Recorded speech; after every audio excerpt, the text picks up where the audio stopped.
지금 여당 민주당의 지지율이 50%쯤 나오고 있습니다. 민주당이 뭘 했는가 한 거는 아무것도 없어요.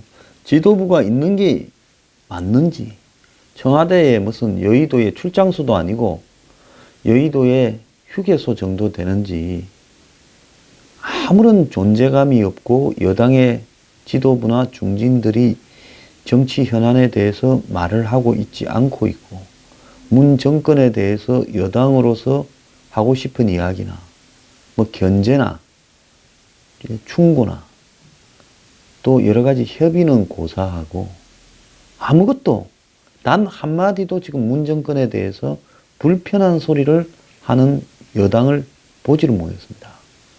자, 쓰레기 하나 처리를 못 해갖고 쓰레기 대란이 일어난다는데, 여당인 민주당에서 청와대에다 대고 행정부에 대해서 좀 똑바로 지도해라, 이건 뭔 소리냐, 이런 말 한마디 안 나와요. 자, 지지율이 높으면 아무 문제가 없고 지지율이 높으면 그냥 아무 말도 안 해도 된다는 겁니까? 그 말이 안 되잖아요. 적어도 박근혜 때나 이명박 때는 지금 문재인 때와는 다르게 그래도 당내에서 친박 친이 간의 싸움짓도 하고, 또 좀 불만을 가지면 대통령이 여당 의원들 불러가 대담도 하고 이렇게 했습니다. 근데 지금은요, 모든 것이 다 청와대 중심으로 돌아가고, 여당에 지금 121명입니까? 국회의원이 있다는데 이 국회의원들이 과연 뭘 하고 있는지도 모르는 거예요. 그런데도 50%를 지지를 주고 있습니다. 이게 정상입니까? 그러면 지금 뭘 물어도 문 대통령 지지율에 수렴해 간다잖아요, 국민들한테. 그럼 국민들은 아무 생각이 없는 돌대가리입니까? 지지율이 높다고 하니 지지율이 높은 걸로 우리는 알아야 되지요. 여론조사 한 두세 개가 지지율 70%라면 그때부터 70%예요. 그럼 지지율이 높으면 문정권이 하는 모든 일은 다 박수 쳐야 되고 다 옳은 겁니까? 이거는 민주주의를 할 자격이 못 되는 국민이에요. 지지율이 아무리 높다 하더라도 가릴 거는 가려야 되고, 또 거기에서 비판적인 시각을 유지해야 될 것은 유지해야 되고, 싸울 것은 싸워야 되는 겁니다. 여당도 없어지고요. 전부 머슴들만 남아있는 부분에서 지금 희한한 일이 벌어지고 있어요. 자, 경기도에서 지금 지사 후보가 3명이 나왔습니다. 잘 알다시피 성남시장을 했던 이재명이, 삼철 중에 하나였던 전해철이, 그리고 광명시장이라는 양기대 광명시장을 했던 이 세 사람이 지금 경선을 하고 있는데, 이 세 사람이 지금 아주 치열하게 붙었습니다. 그런데 이재명은 다 알다시피 여권 내에서도 비주류, 아웃사이드죠. 그리고 친노 친문이라고 볼 수도 없는 비문입니다. 비문의 대선 주자 중에 한 명이지요. 지난번 민주당의 대선 후보 경선에서 문재인에 대항을 해서 가장 포문을 많이 열었던 사람은 이재명이었습니다. 그래서 대선 결과 이재명이 상당히 많은 득표를 했지요. 2등 안희정과 거의 비슷한 수준의 득표를 했습니다. 자, 1등 문재인 57%, 2등 안희정 21.5%, 3등 이재명인데 21.2%였습니다. 그러니까 안희정과 이재명이 불과 0.3% 차이가 난 겁니다. 안희정은 한때 급속히 상승하면서 문 대통령을 추월하는 게 아닌가 하는 두려움까지 줬지요. 그런데 안희정이야 그야말로 친노의 적자니까 나름 세력이 있어서 그렇다 칩시다. 아무런 세력이 없는 이재명이, 국회의원 기껏 한둘이나 지지했을까 말까 한 이재명이 경선에서 이렇게 3등을 했다는 것은 잠재력인 파격을 보면 안희정보다 훨씬 위력적이라는 겁니다. 자, 이재명을 좋거나 싫거나 이런 게 아니라요, 우리가 여권을 분석하는 도구로서 이재명에게 지금 이 벌어지고 있는 일들을 좀 알아야 앞으로 이 여권의 차기 총선판이 어떻게 굴러갈 건가 이해하는데 도움이 되기 때문에 이 이야기를 하는 겁니다. 그래서 이재명의 파괴력은 저도 안희정보다는 훨씬 낫다고 보고 있습니다.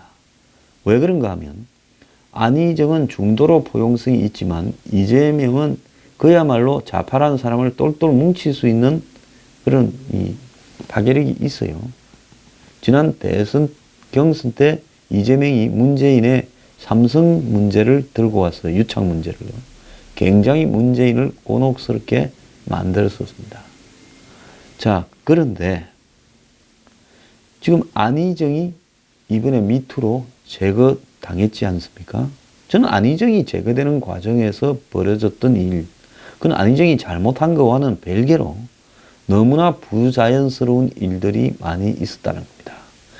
여권이 지배해서 설설이 푸른데 여권의 자기 가장 유력한 대선 후보가 어느 날 여권에 가까운 방송에 라이브로 출연한 여성 한 명에 의해서 제거되고 그리고 곧바로 당에서는 2시간도 있지 않아서 출당 시켜버리는 일이 벌어졌습니다.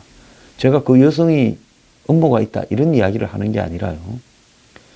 정상적인 여권의 실세였으면 그런 일이 안 생길 가능성이 훨씬 높은 것이 정치판의 기존 형태라는 겁니다.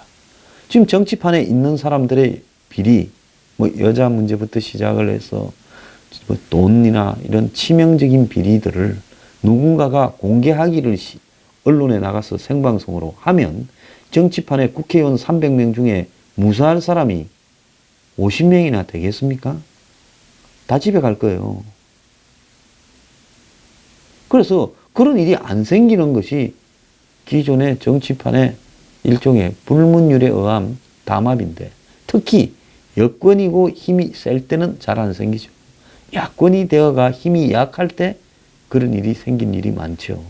그런데 여권인데 힘이 센 자기의 가장 유력한 사람이 날아가 버렸다는 것은 우리는 그 사람이 힘이 세다고 착각을 했지만은 실질적으로는 안희정이는 힘이 세지 않았다는 걸 여권 핵심에서 안희정이 제거되어도 무방하다라는 생각을 한 거죠. 그러니까 그날로 경찰, 검찰 관계자들이 다 안희정에 대해서 조사를 하고 여성을 보호하겠다 이렇게 말을 하는 거 아닙니까? 해바라기들이 주구들이 그렇게 반응을 하는 것은 그 뭔가 있는 거지요.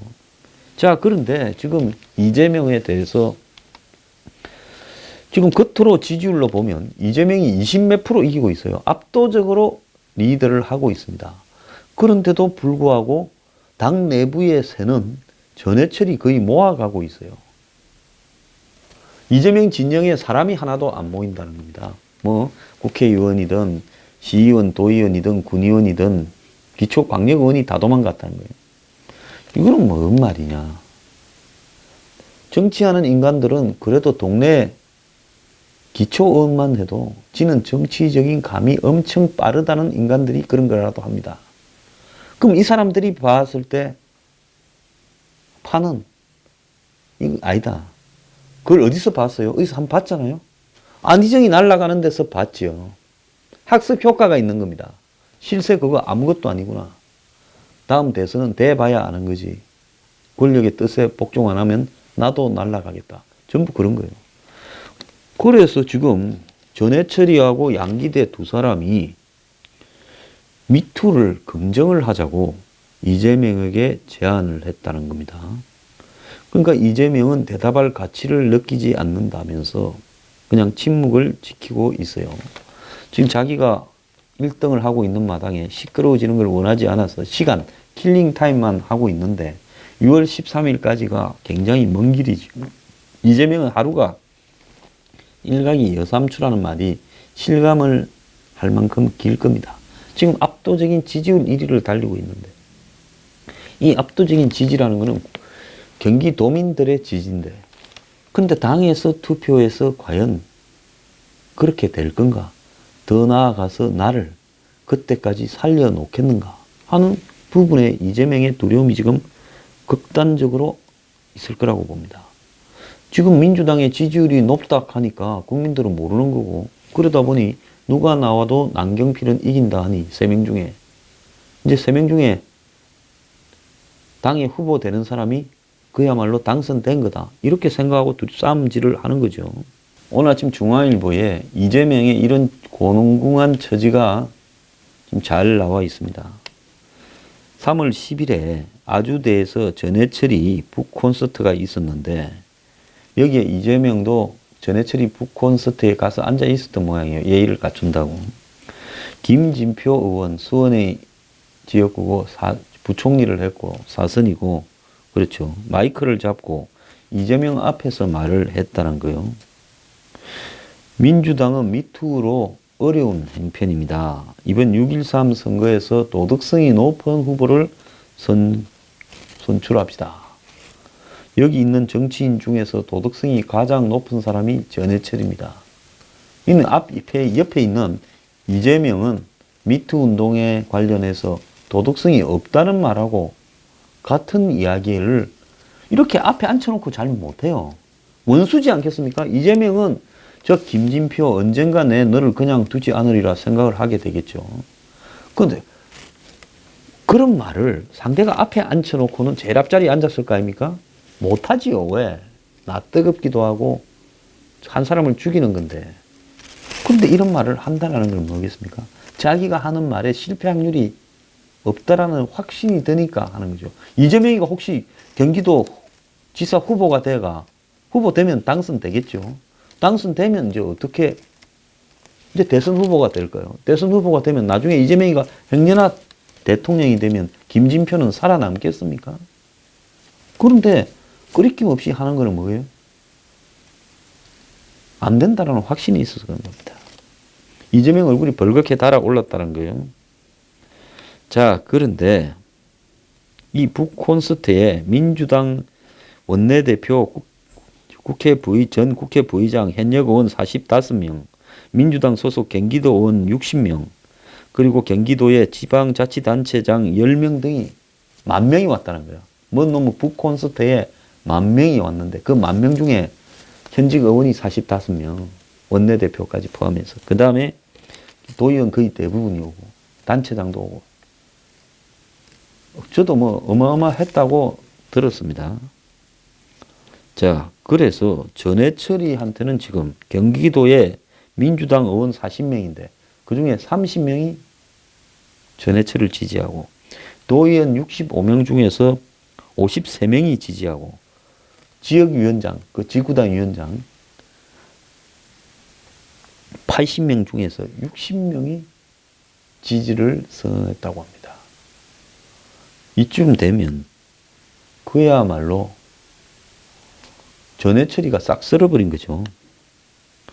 특히 도의원들이 지금 특정 지사 후보한테 경선도 하기 전에 지지를 선언한 것은 지방자치선거 사상 처음이라는 거예요. 이 사람들은 경선에서 당선된 사람한테 지지, 그야 뭐 지지 하나마나 당연한 거예요. 도의원들이 경연히 누구 지지한다라고 하면 파리 목숨이기 때문에 그런 말을 하지 않는데, 지지율이 훨씬 높은 이재명을 지지하지 않고 전해철을 지지한다는 건 뭐예요? 도의원쯤 되면 우리 정치 좀 안다라는 친구고, 중앙당의 분위기 돌아가는 거, 청와대 분위기 기속말이라도 좀 듣는다라는 사람들이 이렇게 하는 겁니다. 자, 그래서 이런 이례적인 상황은 뭐 전해철이 도당위원장이고 과거에 뭐 문재인 노무현 측근이다 이런 것 때문에 그런 게 아니겠죠. 결국은 또 정치를 해먹어야 될 도의원들이 청와대에서 전해철을 낙점했다라고 생각하니까 이렇게 한다고 저는 생각합니다. 그래서 이재명이 지금 뉴시스 리서치뷰 여론조사에 따르면 63.7%고 전해철은 20.4%고 양기대는 5.3%예요. 그럼 양기대가 넣은 것도 제가 볼 땐 전해철을 일종의 좀 보조용으로 넣은 게 아닌가라는 지금 의심도 들어요. 그럼 뭐예요? 이 사람들 다 한 자리씩 하려는 사람들이죠. 앞으로 뭐 당 대표를 하거나 또 국회의장을 하려거나 그런 사람들은 지금 청와대가 미는 전해철을 도와야 당 대표나 국회의장이나 국회 부의장이나 이런 낙점을 한 자리 해먹지 않겠습니까? 그러니까 전해철을 죽으라고 체면불구하고 덮고 있는 거예요. 아예 초선 의원 한 명은 경기도 사람도 아닌데 기자한테 꼭 써달라 그러면서 뭐라고 하는가 하면 전해철은 대권의 뜻이 없는데 이재명은 대권 꿈이 강해서 도정에 불안 요소가 많고 도덕성 논란도 우려된다라고 대놓고 이야기를 합니다. 초선 의원, 옛날에 노무현 때 청와대에 있었던 뭐 그런 의원인데요. 그런 의원 정도가 이재명한테 대놓고 기사들한테 자기 이름을 밝히면서 기사를 써달라. 이런 일이 정당 사상 있은 적이 없습니다. 그래서 이재명이 본선에 나가는 순간에 자유한국당에서 이재명에게 한 방을 터뜨릴 거다. 이런 소문도 있다. 이 말도 이 초선 의원이 한 이야기예요. 그래서 전해철이 이재명보다 지지율은 낮지만 본선에서 이길 가능성은 충분하고 그래서 안정적으로 이기기 위해서 도정을 잘하기 위해서도 전해철이 필요하다라고 이야기를 합니다. 그런데 이런 불법적인 새몰이가 난무함에도 민주당의 경선관리위원회가 있을 거 아닙니까? 손을 놓고 앉았어요. 자기들도 지금 95년에 지방선거가 시작된 이래 이런 노골적인 새몰이가 당 안에서 벌어진 적이 없는데 뭐 어쩌겠냐 관망만 한다라는 겁니다. 민주당이 외견상으로 지금 지지율이 월등하게 앞선 지역에는 단수 공천, 전략 공천을 한다고 되어 있는데 그래서 부산시주상 오거돈 후보, 강원지사 최문순 등이 다 단수 공천이 되었고 세종시, 경북지사 뭐 이런 데도 울산시장도 단수 공천이 되었습니다. 경남지사는 전략 공천을 했고요. 그러면 이재명이 지지율이 이렇게 3배 이상 앞서면 당연히 단수 공천을 해야 되는데도 단수 공천을 하지 않고 지금 여기 경선을 밀어붙이고 있습니다. 그래서 현격한 차이가 벌어지면 단수 공천을 한다. 여론조사를 3번 실시해 합산한 평균 지지율이 20% 이상 앞서면 이 단수 공천을 할 수 있다 돼 있는데 20%가 아니라 40%를 더 넘게 앞서는데도 그냥 경선을 한다 했고 이재명은 납작 엎드리면서 당의 결정을 환영한다고 이야기를 하고 있습니다. 자, 지금 이렇게 줄을 세우는 이유는 뭐겠습니까? 제가 옛날에 정치할 때도 이렇게 줄은 안 세웠어요. 의회의 결과도 나오고 누가 뭐라 그러면 반발을 하는 사람도 나오고 했는데 20년이 됐는데 그때보다도 더 못한 일이 민주당 안에서 민주주의를 주장하면서 당의 경선을 이렇게 개판으로 청와대 낙점으로 밀어붙이는 거 아닌가라는 지금 의심이 들고 있습니다. 자, 이 사람들은 지금 서울시장은 저것도 박원순을 안 만들어 보려고 박영선, 우상호를 내세워서 마지막엔 둘이 단일화할 가능성이 있겠죠. 그렇게 해서 박원순을 꺾어보려 하는데 그래도 좀 역부족인 것 같아. 아직까지는. 좀 더 지켜봐야 되겠지만. 그래서 최악의 경우에는 박원순은 우리가 인정을 하더라도 그것도 박원순은 인정 안 하고 경남지사로 내보내려고 청와대에서 이야기를 했다. 이런 이야기가 있지 않았습니까?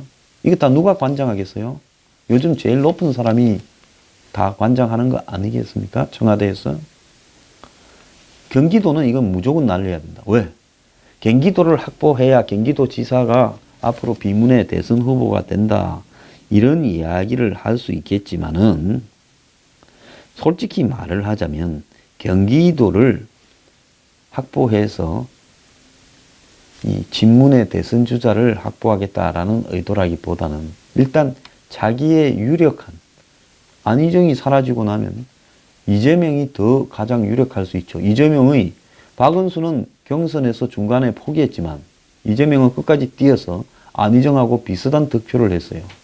그러니 이재명을 살려놨을 경우에는 또 대선에 나와가지고 비문 대선 후보로 가기 때문에 지금 이재명이 한 단계 더 크려고 하는 성남시장에서 경기도지사가 되려고 하는 이 타이밍에 이재명을 날려버려야 되고, 그래서 그건 전해철이 네가 나가라, 이렇게 됐다라는 게 제 생각입니다. 자, 오늘 듣는 분들이 별 관심도 없을지 모르는 민주당의 경기지사 경선 상황을 이렇게 장황하게 제가 이야기를 하는 이유는 뭔가 하면, 지금 이 정권이 여권 내부에서도 자신들의 뜻에 맞지 않는 사람을 지금 날리는 겁니다. 과거 이런 예가 없어요. 대선 후보군을 많이 확보해가, 그래도 대선이 벌어지면 이런 인적 자원들이 다 대선에 나와서 서로 경선을 해서, 그래서 자신들이 이기는 방법을 택하였습니다. 옛날에 DJ 같은 경우에는 정대철, 김상현, 이런 사람들이 경선에 나오도록 오히려 쑤셔가지고 둘러리라도 좀 제대로 서라고 하고, 그 반대쪽에 섰던 운동을 했던 사람들을 불러서 자리도 주고 이렇게도 했어요. 짜고 쳐거나 안 그러면 적의 편에 선 사람까지도 대우를 해주는 이런 정치적인 행보는 보였습니다. 그런데 이 정권은 그야말로 씨를 말려버리려고 아예 광역의원 하나도 그 옆에 못 가게 지금 만들고 있어요. 이건 뭘 의미하느냐. 철저하게 높은 지지율이라는 미명하에서 당 내부를 친문으로 다 장악을 해서 그렇게 하는 이유는 뭐겠습니까? 굳이 이래 안 해도요. 오히려 안희정도 살아서 정치 앞으로 대선을 꿈꾸고 이재명도 꿈꾸고 이렇게 하는 게 문재인의 지지율에 더 도움이 되고 여권이 더 다양한 후보군을 보유하고 있어서 다음 대선에 이길 가능성이 높다라고 이렇게 해야 되는 게 사실입니다. 그리고 제거하더라도 경선이 벌어지는 마지막 순간에 제거를 해야죠. 근데 이 사람들은 아예 크는 싹을 다 잘라버리겠다라고 한 겁니다. 저는 안희정이 당에 가서 대표도 안 나가겠다. 지사를 3번 할 수 있는데 2번 하고 그만둬요. 다음 선거 대선이 5월이고 지사 선거가 6월이라서 중간에 그만둬야 된다. 아니 그런 거 뻔뻔하게 그만둔 사람이 한둘입니까? 그럼 지사 3번을 하다가 하든가. 지사 3번을 했으면 미투나 이런 부분에서 조금 이렇게 맑고 그렇게만 하겠습니다. 어쨌거나 이 안희정이 당대표도 안 하고 지사 3번도 안 하고 외국에 가겠다. 그는 안희정한테 주어진 압력을 보여주고 있는 거예요. 자, 이재명 한번 보세요. 지금 이재명이 요즘 보이지가 않아요. 그렇게 이빨이 좋은 이재명이 너무 조용합니다. 그냥 튀다가는 맞기보다 이렇게 기어서라도 끝까지 조용히 비 맞추면서 더러워도 참고 지사 한번 대보자는 건데 만들어 주겠습니까? 제 개인적인 견해로 보면 이재명은 제거할 겁니다. 자, 박원순 시장.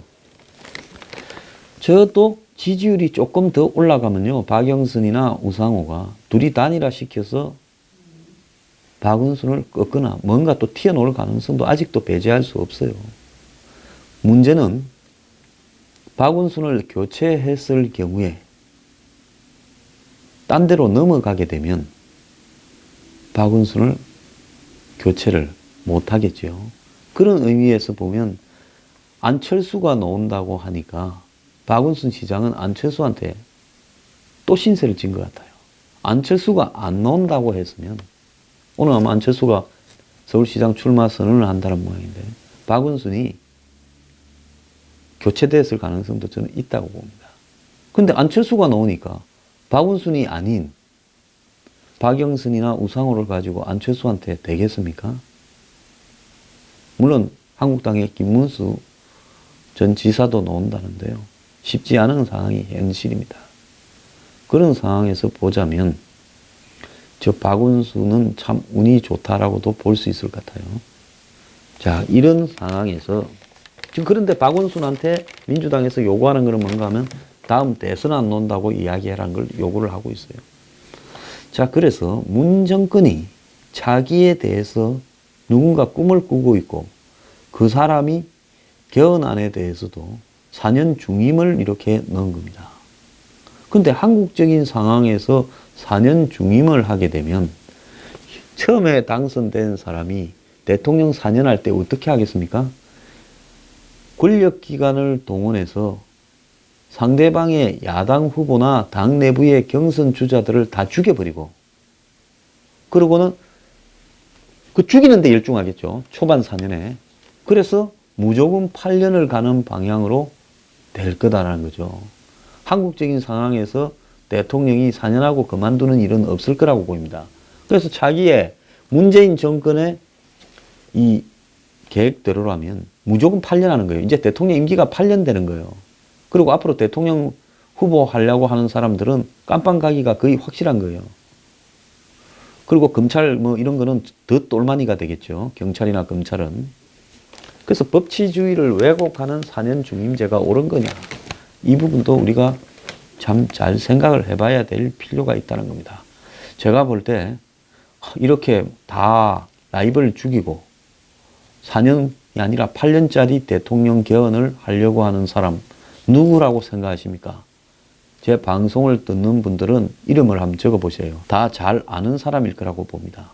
이런 짓을 하는 작자들이 지금 입에 민주주의를 언급하고 있습니까? 이거는요, 과거 소련이나 중공의 공산당이 하던 방식보다 더 악랄하다고 보고 있습니다.